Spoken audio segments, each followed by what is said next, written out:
quinoa or quinoa. Really, the pronunciation is varied every time I hear it out of another person's mouth. So throughout this episode of Johnna Knows Good Food for quinoa, expect to hear different pronunciations. Today's show will feature ways to quinoa your kitchen. I'm clearly having too much fun with this, so let's get started. The first recipe is going to be a quick quinoa salad filled with snap peas, fresh corn, red onions, and scallions topped with the red wine vinegar. The second recipe is a sweet quinoa salad made up of a mixture of strawberries, mangoes, and then topped with a coconut dressing. So let me get started. The first recipe, as I stated before, is going to be more of a savory side of the quinoa family. Now I'm going to start by heating up about a cup and a half of water. I want to get it to boiling point, and then that's when I'm going to add my quinoa to the boiling water. Also to the boiling water, I'm going to add one chicken bouillon cube because I don't want to add chicken to this recipe, but I do want that flavor there. So I'm going to do that once that gets to a boil. Now, while that's prepping to be boiled, I'm going to bring you over here to my other ingredients I'm going to use. I'm going to be using today some green onions, so I'm just going to toss this. Everything's been washed, and I'm just going to pretty much chop these things up because I'm going to add them to my dish. Now, cut these ends off, get rid of those nasty ends, and just going to pretty much when I get finished chopping all of this stuff up, I'm going to add it to this pan back here, and it's just a little bit of olive oil, just so it can saute and it'll be perfect for the salad. So let me give you a little bit of background about quinoa. Quinoa is like basically the mother grain in the rice family. It's not rice, but it basically can play a substitute to rice when you're having a dinner party, or if you just want to take something into the office. It's a quick way to substitute for some of the rice dishes that you make, like you make a curried rice or a rice that with beans, red beans and rice. You can put it in the quinoa and it's just as good. And another great thing that I like about quinoa is I'm doing in this dish is I'm serving this quinoa, this one warm, but the other one is going to be cold. Quinoa can be served cold, unlike a lot of rice dishes, really you make them warm. Typically that's how you'll see it. So I'm going to show you both ways of how you can use this quinoa in both ways. So over here, it looks like my pan is getting to a boil, and I'm going to use all these scallions. I do not believe in wasting. And it's getting a little messy over here, so ignore that. When you're in your kitchen, you probably have a larger, you probably have a larger cutting board space. But for me, I'm just using some small space, and we'll just make do with that. Anyhow, to this water, I'm going to add the one chicken bouillon cube. You don't need a lot because bouillon cubes tend to make dishes a little more, they can make them really salty if you add too much to it. So I'm just going to add one in there and get it in there and get it blended. Now it's going to naturally just dissolve in the pot with the water. So since the water's up to a boil, I can now add my quinoa to the boiling water. And I just bought like this bag can last you 2 or 3 meals. Now, like I said, I like to measure out my ingredients because it just makes it a lot easier in determining what I should take out or what I should add. For this recipe, I'm really just trying to determine how much quinoa I can use as for me, single by myself, or if I'm going to be serving other people with it. Now, because everything that could happen on TV happens with Murphy's Law, I forgot my measuring cup, but I know that this is 8 ounces, so I just need a cup of quinoa to add to the pot. And just going to stir that in there and get that to a boil. Once that's to a boil together, I'm going to reduce the heat and cover it, and then I'm going to cook it for about 12 minutes.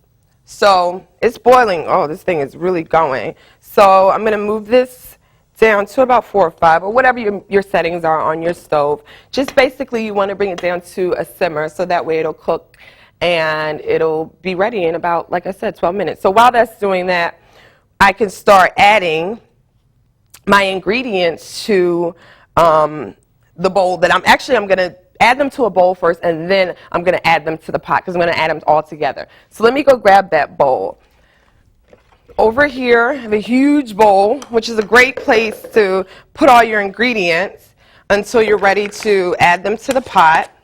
Now, the next thing I'm going to chop up is my onion. Really, these are the only two things that you're working with or chopping is your scallions and your onions. And basically, same family, green onions, red onions. Now, I'm using red onions here because I love the color. I like dishes with a lot of color, and I truly believe people eat with their eyes first. So when people see the colorful red onions and they're like, ooh, what's that? And it's really, I mean, in addition to me being an onion lover and thinking they're absolutely delicious, it does bring people to the dish and make them want to try it, even if they're not really onion lovers. But since I'm trying to convert people to enjoying and loving onions just as much as I do, I'm going to add these, I'm going to double up with the scallions and the red onions. Now, to the pan, I think I'm going to saute, or I know I'm going to saute both in the pan together, just to soften them up. Because if you're not really an onion lover, then you're not going to really enjoy, you know, the huge chunks of red onion.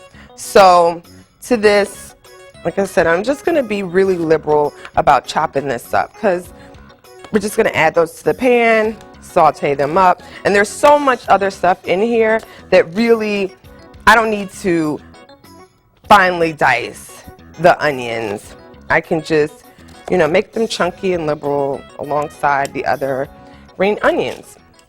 So to the bowl, I'm going to add these red onions. And now I'm ready to pretty much add all this stuff. I'm just going to do a little mix here with my hands and get this pot stirred up.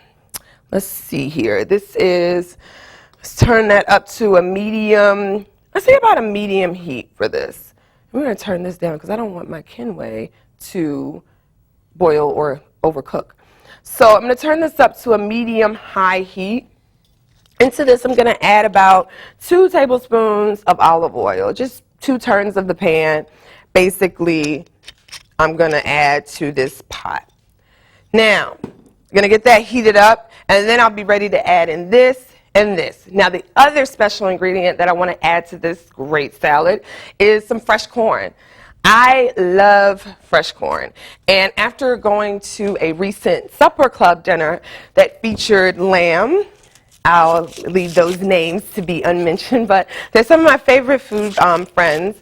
I decided that I wanted to incorporate corn into this recipe, and fresh corn at that. Like, you can use frozen corn if you wish, because honestly, fresh corn, it can be, you know, depending seasonally, it might be better if you use, you know, frozen corn during certain times of the year. For right now, since I was able to get my hands on some fresh corn, and I'm just going to cut this end off. And really the reason I'm trying to cut this end off is so that I can have some balance. My knife is giving me troubles again. Time to renew that. But basically, I'm going to cut off the ends. Now this, cut off the ends so it can lay flat. Now this can get a little messy, but just making fresh corn is simple. Just bring it on down and see how it splatters everywhere. Okay, a couple are going to leave the board. A couple are not going to make it, but it's okay because we're going to use 2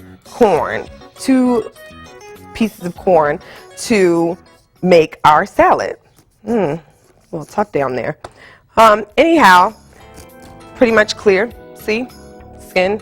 And that's just enough to add the flavor that I want from the corn, because the corn is going to be very, very sweet. Now, if you notice, I'm not going to use butter to add to this corn because I already have the olive oil, and I just feel like that's, you know, a healthier oil, trying to keep this salad a little healthy versus taking it, you know, down the butter route. Even though butter, I'm a lover of butter, but for this particular recipe, I'm not going to add butter to the corn, and that's primarily because there's so many other ingredients and the fact that I really just want to, enjoy the flavor of the sweetness of the corn. So I'm just going to toss that in and do the same thing that I did before with the other piece of corn.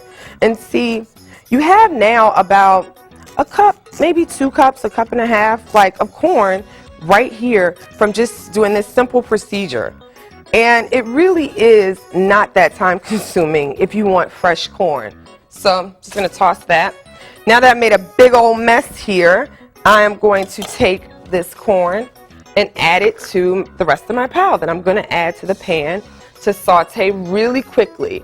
I mean, and you could feel free with some of these, especially with the snap peas, to blanch them, which is basically just boiling them, throwing them in some cold water, ice cold water really quickly, and, setting them to the side until you're ready. So I'm just going to leave that there. That's a big old mess, but it's going to taste amazing. So to this pot right here, you can see that oil is heated. Whew. I may need to turn this down. As a matter of fact, I'm going to turn that down for a minute. Now, because these vegetables, honestly, they don't need to be like toasted. They just need to be just touched a little bit to soften them up. I'm going to grab some of these snap peas because these are the ones that I actually want with the most crispness. See? Just add those in. Of course, everything has been washed, and I'm just adding these as much as I want to the pan. You can be liberal with the vegetables because it's really about what you want in your dish. So to this, I'm going to let that saute for a second and let that cook down, and then you'll see that they'll begin to brown a little bit. So I'm going to let those cook, checking on my Quinoa. It looks like it's bubbling, it's almost ready. I'm going to turn that down to a little bit lower because I want that to simmer and get to a point where it is, ready to be joined with the rest of the salad. Now, to this, I'm going to add the other ingredients. In here, like I said, I have 1 red onion. I have about 1.5 cups of fresh corn. I have the scallions in here. I have about 1 cup of the scallions. And I have in here the snap peas. The snap peas I was very liberal about. I maybe put about 8 or 9 in there, maybe 10 or 11. Just as many as I wanted. And I'm just combining all these ingredients in this pan. See, you can already see the snap peas beginning to brown. And that's what I want. I want it to be a little crisp there. And I'm going to just let this saute really, all these ingredients saute together in this pot until they're a little bit softened. And then we're going to come back over here to the Quinoa and check on it. And it looks like it's, it's getting there. I'm going to give that a couple more minutes. And over here, since this is a whole big mess, I'm going to clean this up really quick, and then I'm going to come back and show you what to do with the rest of the recipe. So we're back, and the Quinoa is done, and the vegetables are heated to the point that I want them. Basically, the snap peas, the corn, the scallions, the red onions, everything just to the softness and crispness that I need for my dish. Now, to this large bowl here, I'm going to add in about 2 tablespoons of red wine vinegar. I want to use this as basically the dressing for the dish. I'm going to be liberal with this because I love red wine vinegar and it just tastes amazing. So to this also, I'm going to add I want to add in my veggies first, and then I'm going to top it with the Quinoa because then I'm going to fold it in. So this large pot here of all the ingredients I just named, the corn, the scallions, the red onions, the snap peas, just going to add those in. Just actually pour them right on in. Don't even need to do anything formal. Just going to scrape this pan here, and everything's in there, basically. All the salad ingredients. Pop that off. Now, you see that's in there with the red wine vinegar. Just going to let that sit to the bottom. And The quinoa is done. So I'm going to add in the rest of this to the dish. This is the final piece. Now, the role that the quinoa is playing basically in this dish is basically what lettuce would play in a dish if you wanted to make a simple salad for a work party or just for a dinner party or whatever. Recently, when I went to the lamb supper dinner that I was telling you about earlier, someone made a quinoa dish. Oh, wow. Okay, let's put that back up there. Now, somebody made a quinoa dish, and I thought it was an excellent idea, quick, easy, fun. Now, to this, I'm going to add about 2 more tablespoons of red wine vinegar. I like to start at the bottom with the red wine vinegar and put it on the top, so that way all the flavors are immersed throughout the entire dish. Even though it might reach the bottom, I just want to make sure. To the rest of this, I'm going to add, or to the end of the dish, I'm going to add a little bit of salt. Feel free to leave out the salt. I just like to add a little bit just to add that last little flavor that I might need. And then pepper, just for the bite, if you want pepper. Feel free to be liberal to taste about the pepper and the salt. And what I'm going to do now is just fold these in.